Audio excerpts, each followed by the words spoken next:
sampai bisa mengadakan penampilan seperti ini. Tidak lupa juga terima kasih untuk Dewan Juri, tamu undangan, dan para panjang dan pelatih yang telah mendukung kegiatan ini sehingga bisa terlaksana dengan lancar dan sukses. Terima kasih.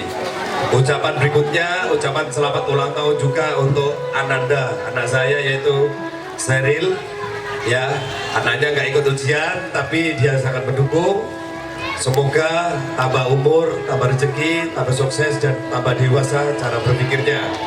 Selamat untuk Seril, juga selamat pula untuk Sanggar Seni Sayu Wiwit yang bertepatan pula hari ini yaitu ulang tahun ke-17 tahun. Alhamdulillahirrahmanirrahim, saya ucapkan kepada hadirat Gusti yang Maha Kuasa yaitu Allah Subhanahu Wa Taala, sehingga dengan ridhonya pelaksanaan UKT hari ini dapat berjalan lancar dan sukses.